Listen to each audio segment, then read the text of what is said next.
بسم الله الرحمن الرحيم. الحمد لله الذي أنزل على عبده الكتاب ولم يجعل له عوجا قيما لينذر بأسا شديدا من لدنه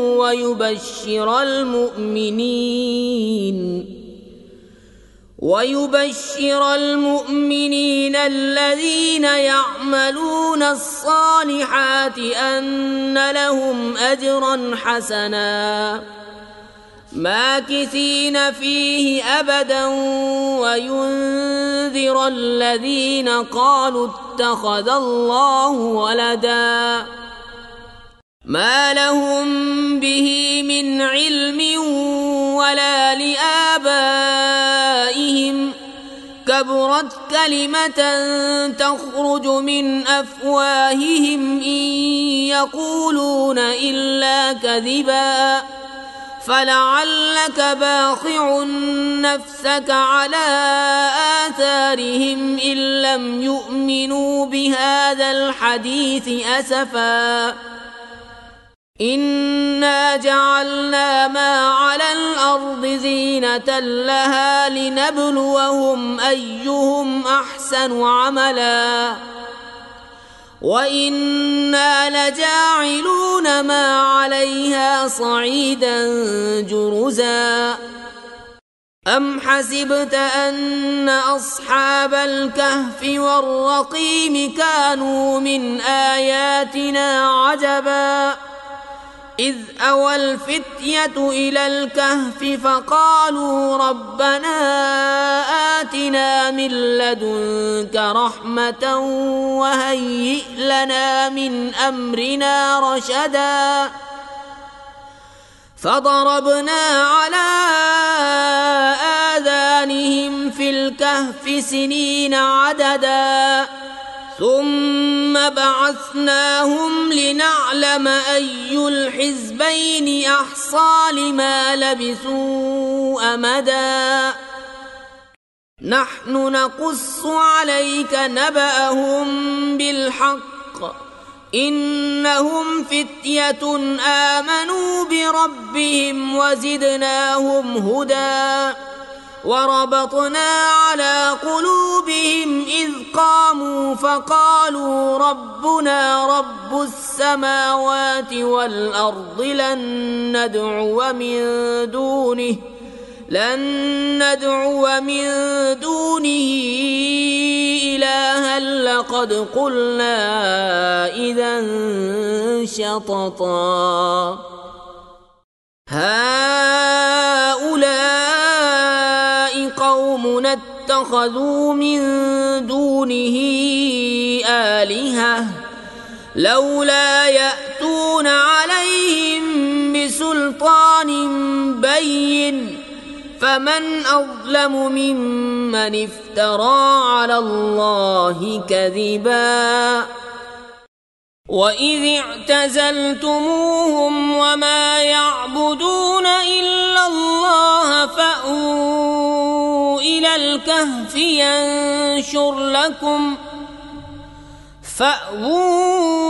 إلى الكهف ينشر لكم ربكم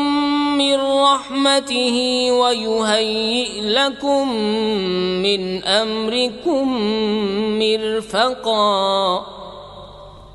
وترى الشمس إذا طلعت تزاور عن كهفهم ذات اليمين وإذا غربت تقرضهم ذات الشمال وهم في فجوة منه ذلك من آيات الله من يهد الله فهو المهتد ومن يضلل فلن تجد له وليا مرشدا وتحسبهم أيقاظا وهم رقود ونقلبهم ذات اليمين وذات الشمال وكلبهم باسط ذراعيه بالوصيد لو اطلعت عليهم لوليت منهم فرارا ولملئت منهم رعبا وكذلك بعثناهم ليتساءلوا بينهم قال قائل منهم كم لبثتم قالوا لبثنا يوما أو بعض يوم قالوا ربكم أعلم بما لبثتم فابعثوا أحدكم بورقكم هذه إلى المدينة فلينظر أيها أزكى طعاما فليأتكم برزق منه وليتلطف ولا يشعرن بكم أحدا إنهم إن يظهروا عليكم يرجموكم أو يعيدوكم في ملتهم ولن تفلحوا إذن أبدا وكذلك أعثرنا عليهم ليعلموا أن وعد الله حق وأن الساعة لا ريب فيها إذ يتنازعون بينهم أمرهم فقالوا ابنوا عليهم بنيانا ربهم أعلم بهم قال الذين غلبوا على أمرهم لنتخذن عليهم مسجدا سيقولون ثلاثة رابعهم كلبهم ويقولون خمسة سادسهم كلبهم رجما بالغيب ويقولون سبعة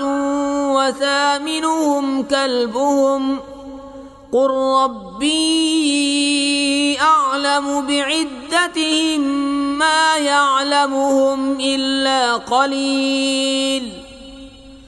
فلا تمار فيهم إلا مراء ظاهرا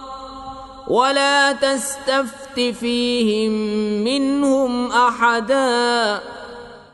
ولا تقولن لشيء إني فاعل ذلك غدا إلا أن يشاء الله واذكر ربك إذا نسيت وقل عسى أن يهديني ربي لأقرب من هذا رشدا ولبثوا في كهفهم 300 سنين وازدادوا 9 قل الله أعلم بما لبثوا له غيب السماوات والأرض أبصر به وأسمع ما لهم من دونه من ولي ولا يشرك في حكمه أحدا واتل ما أوحي إليك من كتاب ربك لا مبدل لكلماته ولن تجد من دونه ملتحدا واصبر نفسك مع الذين يدعون ربهم بالغداة والعشي يريدون وجهه ولا تعد عيناك عنهم تريد زينة الحياة الدنيا ولا تطع من أغفلنا قلبه عن ذكرنا واتبع هواه وكان أمره فرطا وقل الحق من ربكم فمن شاء فليؤمن ومن شاء فليكفر إنا أعتدنا للظالمين نارا أحاط بهم سرادقها وإن يستغيثوا يغاثوا بماء كالمهل يشوي الوجوه بئس الشراب وساءت مرتفقا إن الذين آمنوا وعملوا الصالحات إنا لا نضيع أجر من أحسن عملا أولئك لهم جنات عدن تجري من تحتهم الأنهار يحلون فيها من أساور من ذهب ويلبسون ثيابا خضرا من سندس واستبرق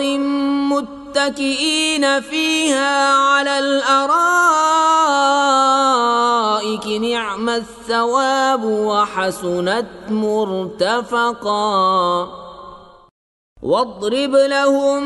مثلا الرجلين جعلنا لأحدهما جنتين من أعناب وحففناهما بنخل وجعلنا بينهما زرعا كلتا الجنتين آتت أكلها ولم تظلم منه شيئا وفجرنا خلالهما نهرا وكان له ثمر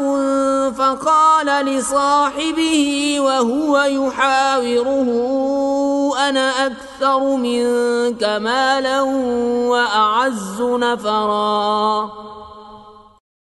ودخل جنته وهو ظالم لنفسه قال ما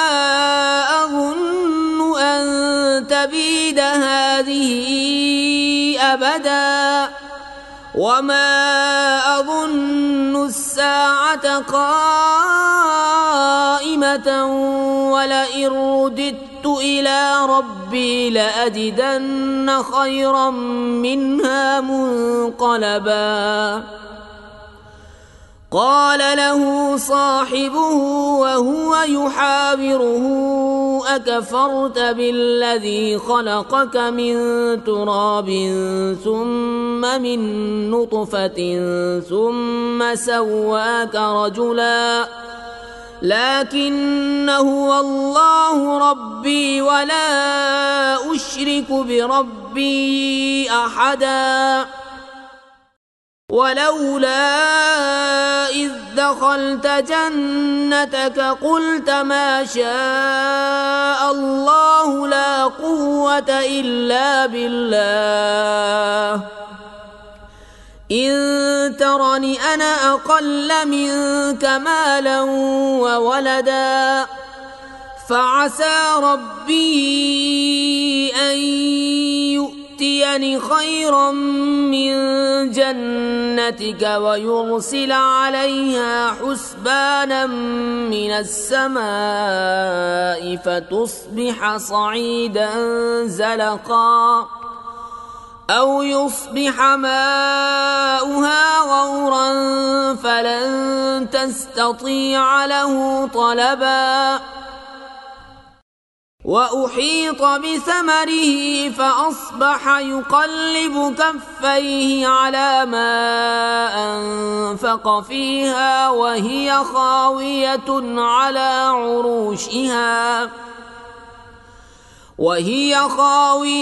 على عروشها ويقول يا ليتني لم أشرك بربي أحدا ولم تكن له فئة ينصرونه من دون الله وما كان منتصرا هنالك الولاية لله الحق هو خير ثوابا وخير عقبا واضرب لهم مثل الحياة الدنيا كماء أنزلناه من السماء فاختلط به نبات الأرض فأصبح هشيما تذروه الرياح وكان الله على كل شيء مقتدرا المال والبنون زينة الحياة الدنيا والباقيات الصالحات خير عند ربك ثوابا وخير أملا ويوم نسير الجبال وترى الأرض بارزة وحشرناهم فلم نغادر منهم أحدا وعرضوا على ربك صفا لقد جئتمونا كما خلقناكم أول مرة بل زعمتم أن لن نجعل لكم موعدا ووضع الكتاب فترى المجرمين مشفقين مما فيه ويقولون يا ويلتنا ما لهذا الكتاب لا يغادر صغيرة ولا كبيرة إلا أحصاها ووجدوا ما عملوا حاضرا ولا يظلم ربك أحدا وإذ قلنا للملائكة اسجدوا لآدم فسجدوا إلا إبليس كان من الجن ففسق عن أمر ربه أفتتخذونه وذريته أولياء من دوني وهم لكم عدو بئس للظالمين بدلا ما أشهدتهم خلق السماوات والأرض ولا خلق أنفسهم وما كنت متخذ المضلين عضدا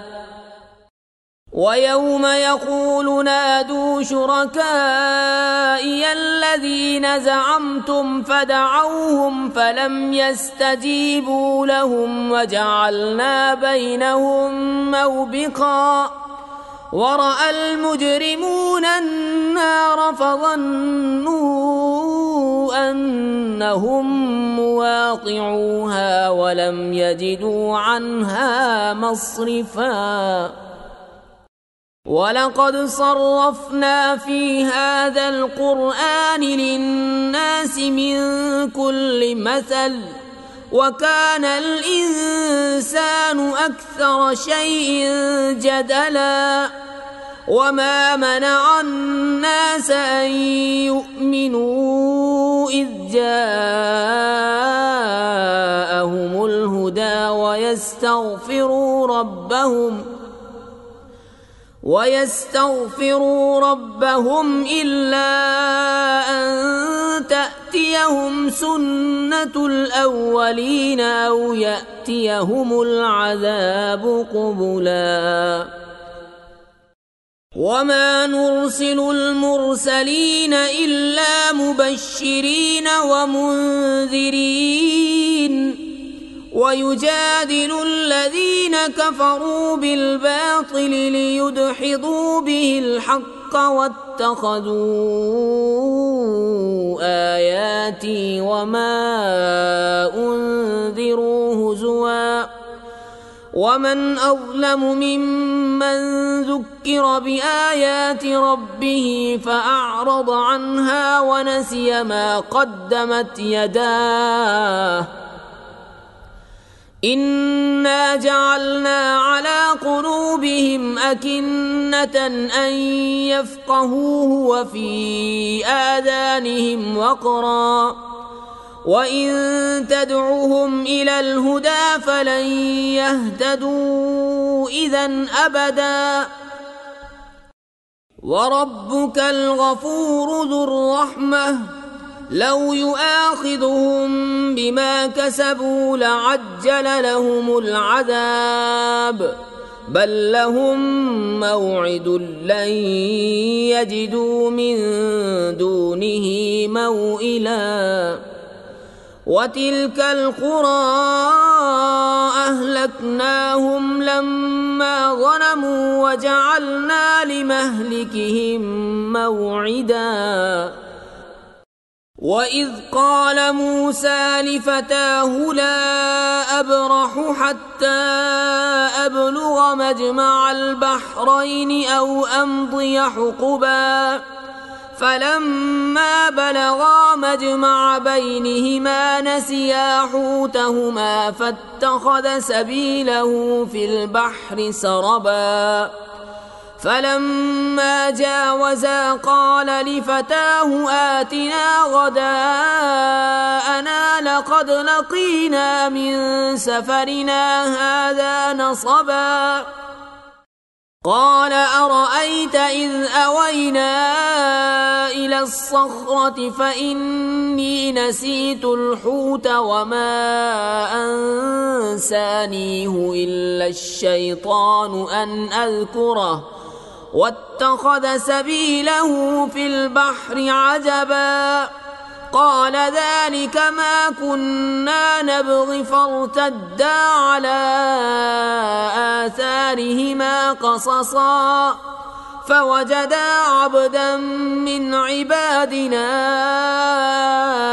آتيناه رحمة من عندنا وعلمناه من لدنا علما قال له موسى هل أتبعك على أن تعلمني مما علمت رشدا قال إنك لن تستطيع معي صبرا وكيف تصبر على ما لم تحط به خبرا قال ستجدني إن شاء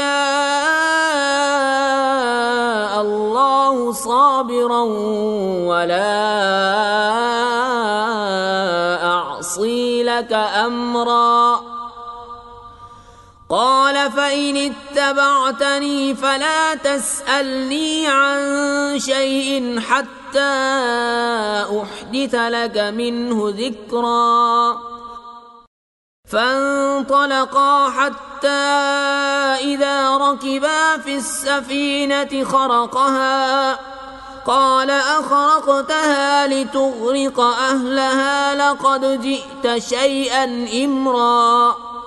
قال ألم أقل إنك لن تستطيع معي صبرا قال لا تؤاخذني بما نسيت ولا ترهقني من أمري عسرا فانطلقا حتى إذا لقيا غلاما فقتله قال أقتلت نفسا زكية بغير نفس لقد جئت شيئا نكرا قال ألم أقل لك إنك لن تستطيع معي صبرا قال إن سألتك عن شيء بعدها فلا تصاحبني قد بلغت من لدني عذرا فانطلقا حتى إذا أتيا أهل قرية استطعما أهلها فأبوا أن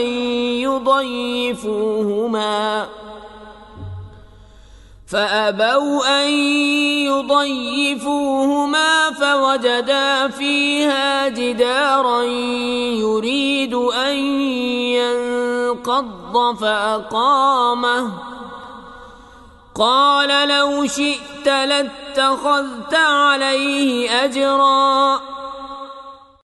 قال هذا فراق بيني وبينك سأنبئك بتأويل ما لم تستطع عليه صبرا أما السفينة فكانت لمساكين يعملون في البحر فأردت أن أعيبها وكان وراءهم ملك يأخذ كل سفينة غصبا وأما الغلام فكان أبواه مؤمنين فخشينا أن يرهقهما طغيانا وكفرا فأردنا أن يبدلهما ربهما خيرا منه زكاة وأقرب رحما وأما الجدار فكان لغلامين يتيمين في المدينة وكان تحته كنز لهما وكان أبوهما صالحا فأراد ربك أن يبلغا أشدهما ويستخرجا كنزهما رحمة من ربك وما فعلته عن أمري ذلك تأويل ما لم تسطع عليه صبرا ويسألونك عن ذي القرنين قل سأتلو عليكم منه ذكرا إنا مكنا له في الأرض وآتيناه من كل شيء سببا فأتبع سببا حتى إذا بلغ مغرب الشمس وجدها تغرب في عين حمئة ووجد عندها قوما قلنا يا ذا القرنين إما أن تعذب وإما أن تتخذ فيهم حسنا قال أما من ظلم فسوف نعذبه ثم يرد إلى ربه فيعذبه عذابا نكرا وأما من آمن وعمل صالحا فله جزاء الحسنى وسنقول له من أمرنا يسرا ثم أتبع سببا حتى إذا بلغ مطلع الشمس وجدها تطلع على قوم لم نجعل لهم من دونها سترا كذلك وقد أحطنا بما لديه خبرا ثم أتبع سببا حتى إذا بلغ بين السدين وجد من دونهما قوما لا يكادون يفقهون قولا قالوا يا ذا القرنين إن يأجوج ومأجوج مفسدون في الأرض فهل نجعل لك خرجا على أن تجعل بيننا وبينهم سدا قال ما مكني فيه ربي خير فأعينوني بقوة أجعل بينكم وبينهم ردما آتوني زبر الحديد حتى إذا ساوى بين الصدفين قال انفخوا حتى إذا جعله نارا قال آتوني أفرغ عليه قطرا فما استطاعوا أن يظهروه وما استطاعوا له نقبا قال هذا رحمة من ربي فإذا جاء وعد ربي جعله دكاء وكان وعد ربي حقا وتركنا بعضهم يومئذ يموج في بعض ونفخ في الصور فجمعناهم جمعا وعرضنا جهنم يومئذ للكافرين عرضا الذين كانت أعينهم في غطاء عن ذكري وكانوا لا يستطيعون سمعا أفحسب الذين كفروا أن يتخذوا عبادي من دوني أولياء إنا أعتدنا جهنم للكافرين نزلا قل هل ننبئكم بالأخسرين أعمالا الذين ضل سعيهم في الحياة الدنيا وهم يحسبون أنهم يحسنون صنعا أولئك الذين كفروا بآيات ربهم ولقائه فحبطت أعمالهم فلا نقيم لهم يوم القيامة وزنا ذلك جزاؤهم جهنم بما كفروا واتخذوا آياتي ورسلي هزوا إن الذين آمنوا وعملوا الصالحات كانت لهم جنات الفردوس نزلا خالدين فيها لا يبغون عنها حولا قل لو كان البحر مدادا لكلمات ربي لنفد البحر قبل أن تنفد كلمات ربي ولو جئنا بمثله مددا قل إنما أنا بشر مثلكم يوحى إلي أنما إلهكم إله واحد فمن كان يرجو لقاء ربه فليعمل عملا صالحا ولا يشرك بعبادة ربه أحدا.